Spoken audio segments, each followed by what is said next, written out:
Hi, I'm Jason Marzek, Vice President and Senior Director at the Atlantic Council and its Agent Arts Latin America Center, which houses our Caribbean Initiative.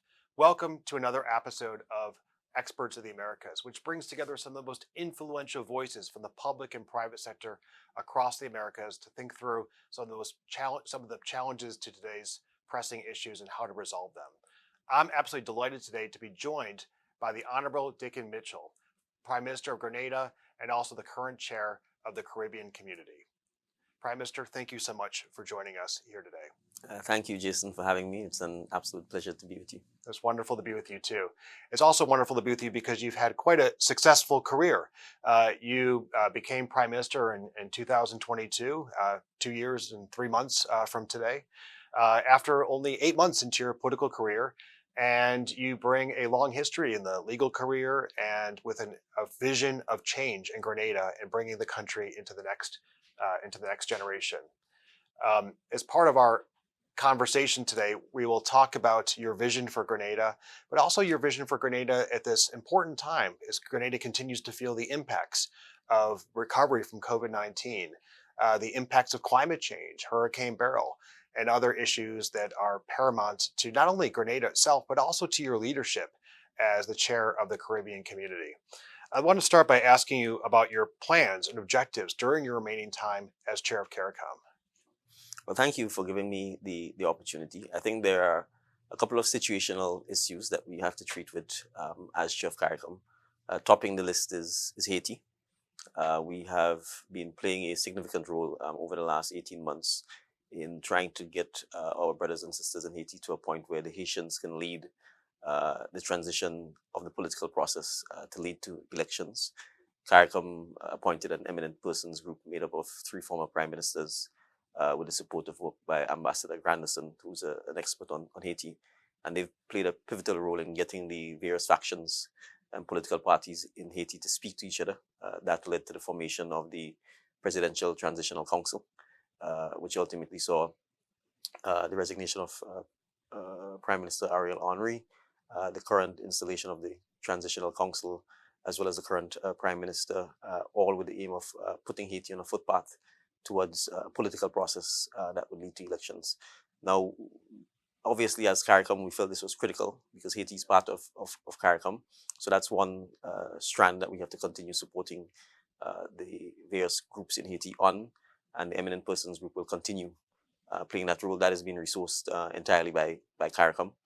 The second area is obviously the multinational support mission from a security perspective that is led by Kenya. CARICOM is also contributing to that. Recently, Jamaica sent troops. Belize has already contributed, and many of the other CARICOM countries are standing on standby to make their contributions towards that process as well. Obviously, the security situation is critical towards us being able to ensure that the political process can take place that can lead to the holding of elections. And then on the humanitarian side, we're facing a major crisis, obviously, and we need significant resources, particularly as it relates to women, children, and the ability of children to go to school, because this is critical. If kids cannot go to school, they're at risk of being recruited by the gangs, and we need to make sure that that does not happen. And then food insecurity. Almost half of the population of 12 million is exposed to the risk of food insecurity. So the advocacy and the working with our international partners to address the situation in Haiti is something that obviously, as Chair of CARICOM, I will continue to lead on. That's critical. It's impressive the work that CARICOM has been doing on Haiti, as you're mentioning. Where do you see things going now? I mean, are you optimistic seeing the progress that's been made in the last few months? I am, because I would say when I just started, for the first 6 to 8 months, we were almost at gridlock where nothing was happening. I certainly think since the CARICOM meeting in Guyana in February, there's been significant progress over the last 6 months. You have a new prime minister, you have the transitional council in place, you have some troops on the ground. So they are small successes, and you sort of need to cling on to these to make sure that you can continue building on this. At the UN in New York on Monday, we had the meeting chaired by Prime Minister Cornel and Prime Minister Trudeau. We had quite extensive attendance by a number of countries who all pledged their support towards the various initiatives that we need. So I'm optimistic that we are going to take baby steps, but we have to take them before you can take the adult steps. I think it's critical for us to appreciate that it's not just about Haiti, it's about the region. Yeah. There are 12 million people in Haiti. If you add the rest of CARICOM up, we still don't come even close to that population size. So the risk is a further deterioration of the situation in Haiti will destabilize the Northern Caribbean, Jamaica, Bahamas, Turks and Caicos, Cayman Islands, the Dominican Republic. Right, so it's vital for us to really support Haiti, because by doing so, we're also supporting ourselves. And you'll be back in New York later this week. You'll be addressing the UN General Assembly on Saturday. As you address the UN General Assembly, I would assume Haiti might be part of your discourse, but also Grenada feels the impacts of climate change pretty profoundly. Absolutely. The 1st of July, we had the fastest forming Category 5 storm in the history of the Atlantic, forming that early in the hurricane season. We would have been literally only 30 days into the hurricane season, and Grenada was impacted when the storm passed over the northern part of the island, and Carriacou and Petit Martinique, our small islands, at Category 4. The destruction was, as I said, Armageddon-like, really unimaginable. It left total destruction in the agriculture sector, tourism, marine sector, the environment, all of our built infrastructure, the entire transmission and distribution grid, both for telecoms and electricity, was destroyed. So we've essentially lost in 45 minutes 1/3 of our total economic output for the year. So it's been a devastating experience. And 20 years ago, to the date almost, we experienced Hurricane Ivan, which destroyed almost all of Grenada as well. Prior to that, the last significant climatic event we had was in 1955. So when we talk about the dramatic changes to climate change, this is not something that's imagined, this is real. So you've gone from once in a 50-year episode to basically having storms at Category 4 and 5 almost every 20 years. And the risk is that you can then go from every 20 to every 10 years. And you see the challenges you face of having to prepare for and rebuild after such events. And as both Prime Minister but also Chair of CARICOM, what do you hope the international community can do to better support, be a better partner for Caribbean islands? Well, I think the key thing really is partnerships. I think first partnerships in preparation. And it's not just financial resources that we need. We can take the use of technologies, for example. And drone technology would be a perfect example of how we can better leverage technology and equipment resources to assist us, both in terms of preparation, forecasting for the storms, but also in terms of immediate recovery, whether it's to drop medical supplies, whether it's to drop food, those sort of things. We need to build that into our responsiveness or preparation. We need to ensure that from a financial perspective, because one of the major challenges we face is that when these storms occur, we then have to borrow to rebuild. And the financial architecture is such that you are borrowing at exorbitant interest rates, and you end up in a vicious cycle where every time you make progress, a storm comes and reverses that progress, and then you go further and further into debt. So addressing the financial architecture and the ecosystem to deal with climatic events is something that absolutely has to change, and we're looking for the partnership in that regard. And we're asking for innovative ways. I'll give you an example. We have triggered for the first time, coming out of Hurricane Ivan, we learned the lesson of the need to have financial resilience built into the ecosystem to address climatic events. So we pioneered what we call hurricane debt relief clauses, which gave us the right to suspend repayment of debt in the event we have a natural disaster, so that we have immediate liquidity to address the recovery and efforts. And we were able to trigger this for the first time. So it's not just a question of saying we want grant money. Of course we do. But we're also saying there are sophisticated financial instruments that we can partner on to work together to make sure that we build the financial resilience in. I'll give another example.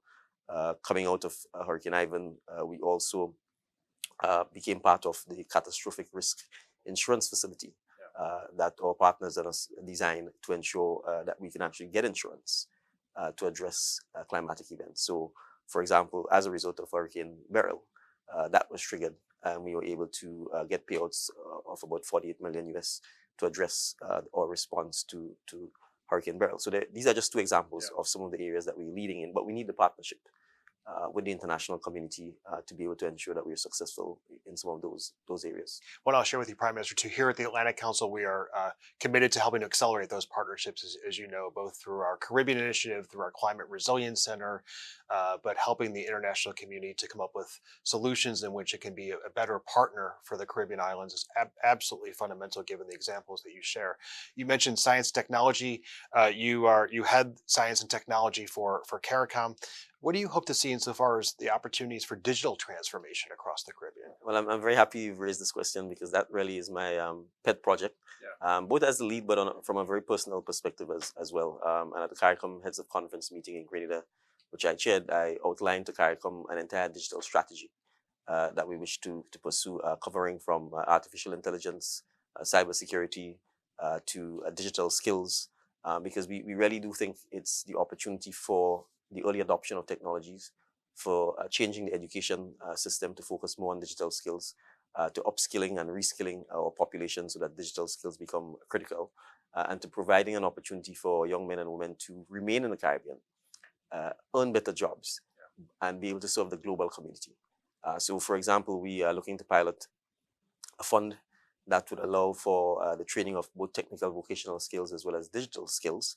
We're seeking international partnerships. The idea here would be that we, in fact, create an endowment, and that if we get the grant funding, that can then be invested, and the returns from the investment be used to, in fact, pay for the training of and providing digital skills, digital literacy, vocational and technical training, because we want to be able to ensure that there's actual financial sustainability to these processes, because what we don't want is that you get a one-off grant, you use the one-off grant, the training, and then you have no funding to continue it. Right. So we think, again, partnering with the international community by coming up with creative ways to financially sustain the investment in education, the investment in digitization and digital training is part of what we can do to really make sure that we in a sense, leap forward as a region on this score. And I really do think that's it's a significant area for growth and for opportunity. Well, it's fantastic that you're leading this. I want to ask you one last question. We've talked about Haiti, we've talked about science and technology, climate change's impacts, but also non-communicable diseases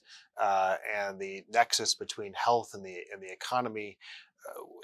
Grenada will continue to see the impacts of non-communicable diseases and what that means for its health sector. You're thinking through and already implementing efforts to really revolutionize, update the healthcare sector in Grenada. Can you explain a little bit more about that? Well, certainly, I think there's a direct relationship between health and productivity. And obviously, with productivity comes economic activity and growth.